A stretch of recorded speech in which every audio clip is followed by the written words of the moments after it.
morning once again, Mr. Fahim Haddad. That's the name, right? Yes, yes. How are you doing? I'm fine. Congratulations on your award as being crowned as the best telco infrastructure 2022. Thank you very much. I appreciate it. How do you feel after the awards?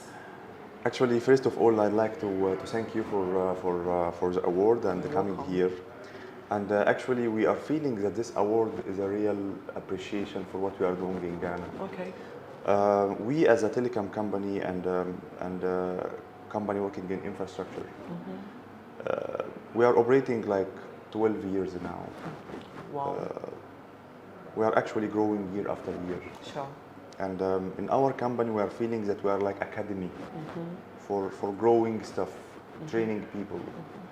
Training people about health and safety, about respecting the working time, respecting the management. We are believing also that we are actually having the open door strategy. There is no levels. Okay. We are a flat organization. Okay. So you will see that from the CEO level to the head of departments, to the supervisors, technicians, all of us are aware about our target. Okay. And our target is to serve our clients. Our target to have a stamp in the society. Our target is to make sure that anybody will come in to work in NETIS. It's not just about getting efforts from him. We need to impact his career. Okay. We need to train him. We need to open his career to grow. So when we get the information that we are awarded for this award, I was really feeling that there is someone watching us. It is not only know about our efforts, about our achievements. Sure. I was feeling that really, so Ghanaians and the government and the people are aware what we are doing. Yeah. It was it's a real motivation. Okay. And I was really proud of it. So Wow. Thank you very much for that. Congratulations once again. Thank you very much. You've done a great job. Thank you. We appreciate it. Okay, so any words for our viewers? You know, actually, I can say working hard and working with honesty and reality. This is the only way for you to grow. And I'm actually managing this organization with my Ghanaian colleagues. All my HODs are Ghanaians. Ghana have a great CVs, great people. They can grow the companies. And what I always tell them that we need to work hard. We need to work as a team. Yeah. We need to support each other. And we need to overcome the challenges. And in our meetings, we always talk about solutions, how we can solve the problems, and how we can learn from what happened. It is easy to do mistake, but you shouldn't repeat it. Yeah. So when any mistake will happen, we come together, analyze it, and they come to say what went wrong, how we can do it correct next time. So I'm having a good optimization about NETS and about Ghana in general. I like this country. I'm in Ghana from 10 years now. So wow. I can say I'm a Ghanaian. But I like the culture, I like the passion, I like the respect of the people. Okay. And honestly speaking, I tell all my groups that any manager will come here in Ghana, he will be able to achieve the targets. Okay. In our group, we are talking about localization. So we are thinking to grow people. Bashiru, you know him already, but he was actually starting like health and safety officer. Now he has masters in health and safety. He has masters in law. So our target is to grow people and respect their career. So that's it. Okay, thank you so much, Mr. Fahim Haddad, yes, the CEO of NETIS Ghana. Thank you very much. Thank you for your time. We appreciate all your efforts. Thank you very much. Thumbs up. Thank you. Thank you.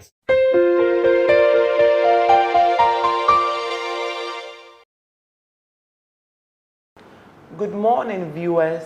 Welcome to Property Live. Present with me this morning is Mr. Zakaria Bashiru. He is the head of compliance and check for NETIS Ghana. Can you tell me about what you do? Good, exactly. Thank you for your question. NETIS Ghana is a subsidiary to the NETIS Group. Okay. So NETIS Group is into about 17 African countries at the moment.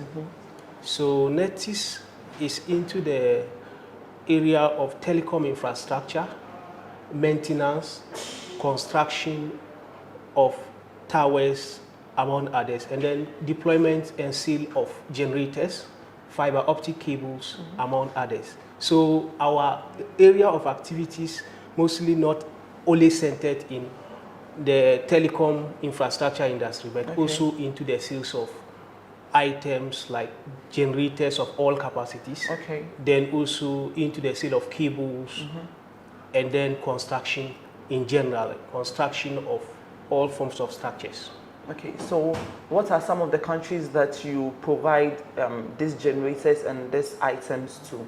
Good. Just a few. Okay, so just a few of the countries Yeah. we are into: Kenya, Uganda, Tanzania, Ethiopia, DRC, Nigeria, Cote d'Ivoire, Togo, Burkina, and our headquarters is in Casablanca, that is Morocco. Okay. So can you elaborate on your services in the field of health and safety? Good. NETIS is an ISO certified company into about 3 standards. Okay. That is the integrated management system. Okay. That is operational health, safety, and environment management. That is ISO 45001, Okay. 2018. We are also certified under ISO 9001, that's quality management systems.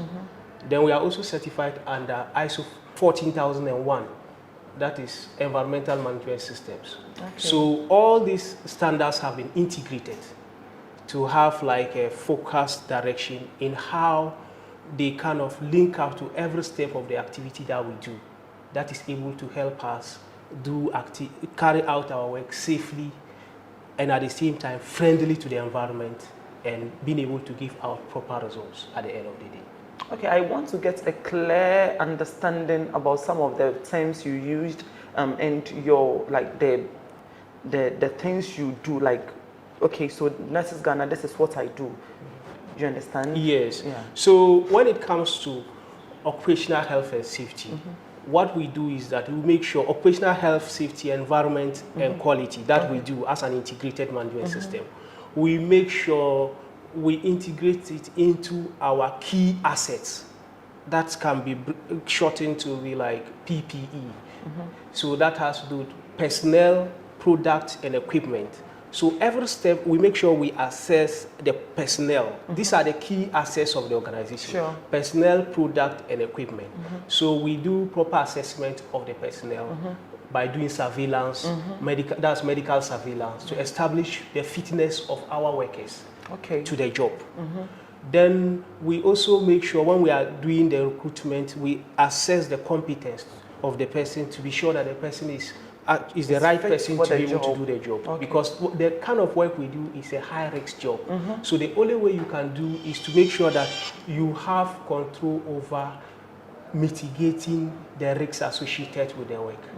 So we assess the personnel, we assess the product by doing risk assessment as well in the area of trying to make sure that the risks associated with the products that we kind of chain out are mitigated.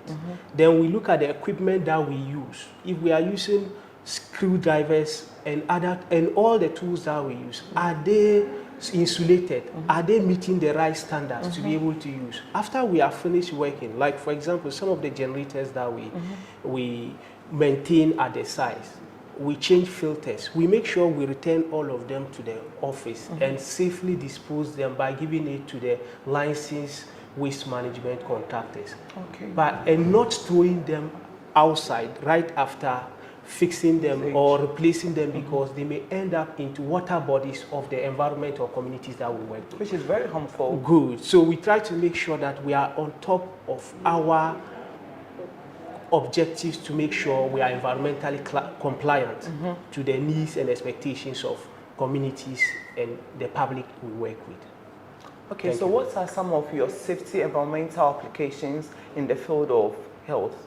Yes, so over the period, environmental implication has to do with how we assess the impact of our activities on the flora and fauna, that is plants and animals, the effect on water bodies, effect on noise pollution, effect on soil in the area, because we do excavation of the places when we are going to do like construction, we do excavation to do the foundation and all that. So we have to make sure every step of this way, we carry out effective environmental assessment in the area of risks to assess whether or not they may occasion significant environmental impact.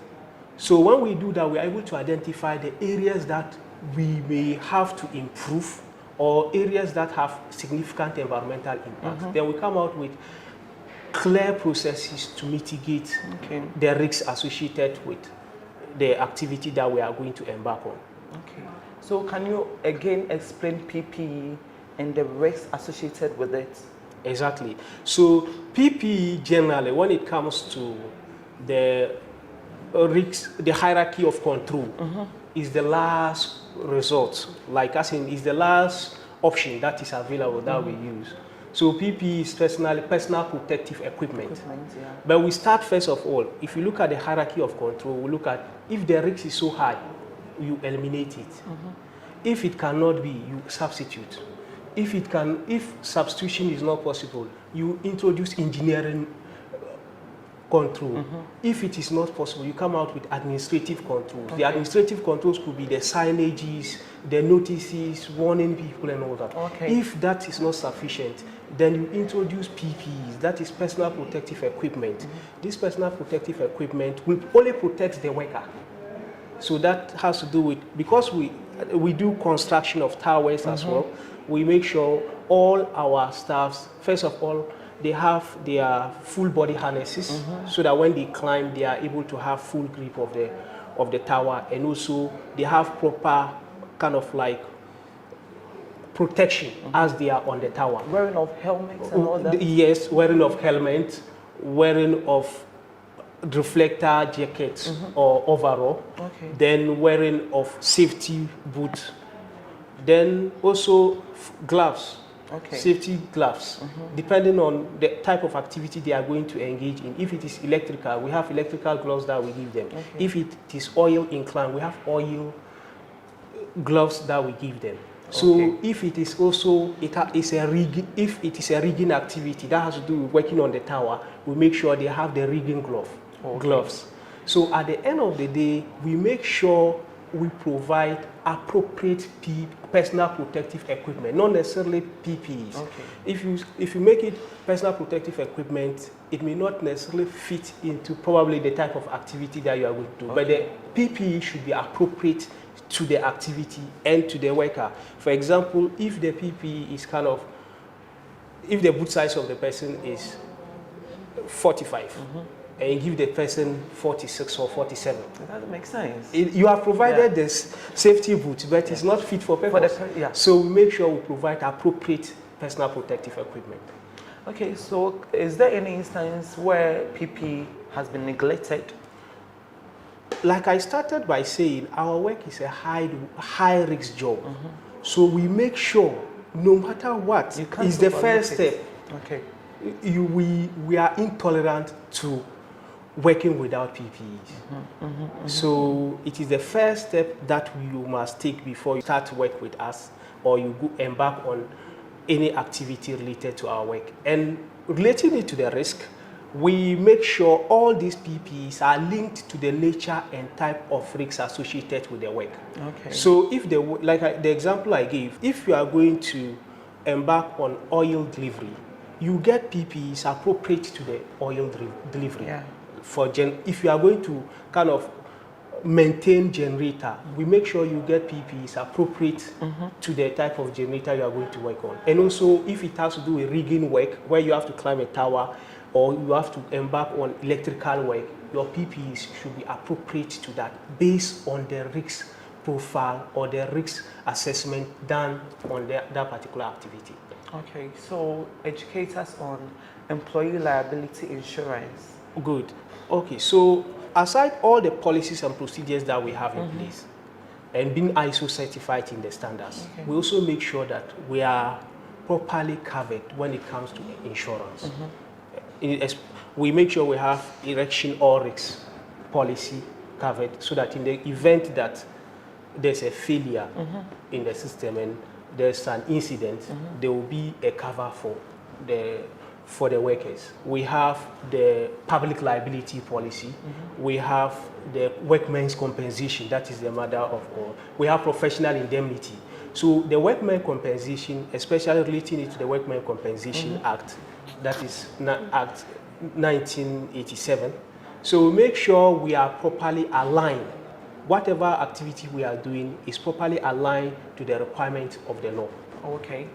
So where employees get injured in the course of work, we make sure we are able to work in line or in tandem with the requirements of the law, especially with regards to what is stipulated in the Act.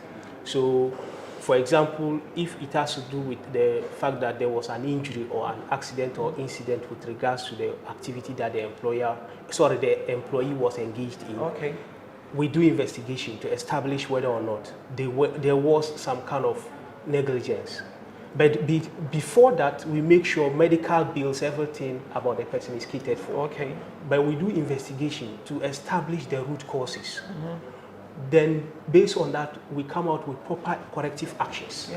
And these corrective actions, we are able to generalize them across all board. Because the nature of our operation, we operate across the whole country. Okay.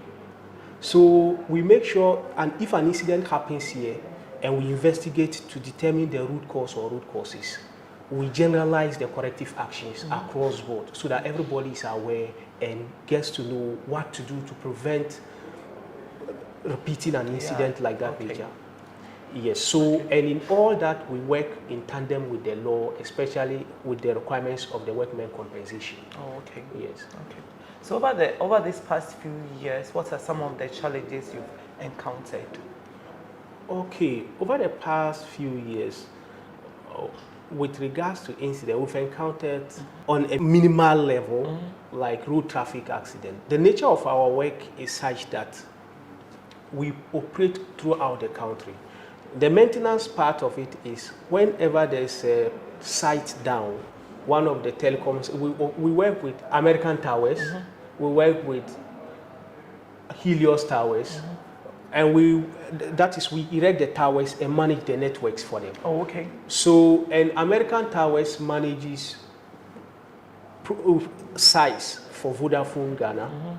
Helios Towers, same as well as Airtel Tigo. Yeah. So when there's a site down, we are called upon to restore the site. Sure. So at any point in time, we are on the ground to ensure there is network everywhere. Stability.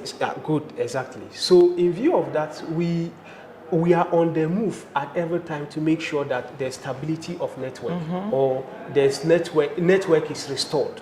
Okay. Driving is a high-risk job because of the nature and frequency that we embark on it. Okay.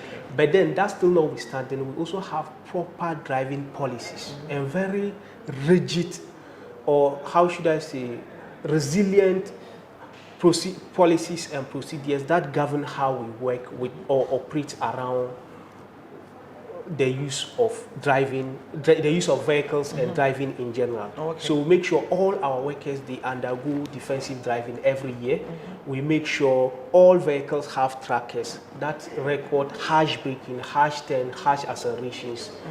So every week we are able to run to assess how many drivers have had this number of harsh turns, harsh accelerations, and then like we have a speed limit. Yes, how many people actually cross the limit. Okay. Then based on that, we take decisions. We make decisions on this data to kind of make sure that we're able to correct and control the number of deviations with regards to the standards we have put in place. Okay. And we get alerts as and when there's violations. If you violate, we get alerts to know that, oh, this person violated, this person violated. So at the end of the day, we are able to put the data together to come out with some kind of like a chart or a graph that will pictorially give us the view about how you drove over a week ago. Then we bring it to your attention for you to know the liability that is associated with that with regards to our policy. If it has to do with you have to come before the disciplinary hearing, you have to do that. So a sign of caution. A caution. So it starts with the policy starts with, it could be like caution, it goes in ranges, depending on the level or degree of violation. Okay. Exactly. Okay. Yeah. All right. So, in a situation whereby there is a conflict in your environment, how do you solve it? Good. Okay. As NETIS is a human institution, and every human institution is bound to one way or the other encounter conflict or dispute. Sure. So in view of that, we have a dispute resolution policy or disciplinary policy. Okay. So we make sure we have a committee. When there's a dispute, a committee invites the person for a hearing. We operate within the remit of natural justice principle, where we give the person a fair hearing to be able to establish what might have happened. Then based on that, we are able to make a decision on that. Okay. So any conflict or dispute goes through the disciplinary procedure, then it is determined by the committee. That's the disciplinary committee. When they hear the matter, they come to a conclusion and determine that, okay, this is the position or decision we have made about that.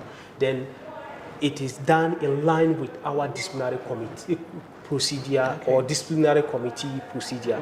If it has to do with some kind of disciplinary action that has been taken against those who have actually violated or were negligent, that led to the incident or conflict, it is dealt with. But that, whatever we do, we make sure it is within the bounds of the law. Oh, sure. Yeah. Sure. So what are your objectives in meeting clients' expectations? Good. Our expectation in meeting clients' expectation is to exceed their expectations. Okay, can you break it down? Good. So what we do is that we make sure if a client gives us a target, for example, to be able to make sure we should not exceed 5 incidents. We make sure internally our policy is we should not get even 1 incident in the first place. So we set our target to exceed clients' expectations. Okay. In all areas. So if you look at all areas that we operate in, the area of health and safety, in the area of delivery of quality works without snacks or with limited snacks, in the area of responding to escalations from size, we make sure the target that the client gave us, we have exceeded that target. So we begin to see ourselves underperforming when we are only complying with the standards or the expectations of the client. If the client says, don't get this number of spillage incidents, like 5 spillage incidents in a year, our target is 0 tolerance to spillage incidents. Oh, wow. So if at the end of the day we get 5 incidents of spillage, we consider ourselves as not have been able to meet our expectation. So we see that as underperforming. And that has been the system where we operate within this remit, and that has given the client confidence in us in every activity and step that we do. Okay. Yeah. That's impressive. Good. So what are your goals and aspirations for the coming year? Good. The goals and aspirations for the coming year, especially with regards to health and safety, is to ensure that we have 0 tolerance. We maintain our 0 tolerance to incidents and accidents. We do not record accidents or incidents, and we do an investigation into any incident that may happen to determine the root causes and generalize the corrective actions. As well as we intend to make sure we continue the training of all our staffs to be competent to the requirements that we have set for ourselves, and industry as well as the legal position. We also make sure that we do cross-check audit. The countries, like I told you, the number of countries NETIS group is into. So each year, a different country comes to audit the other country. Okay.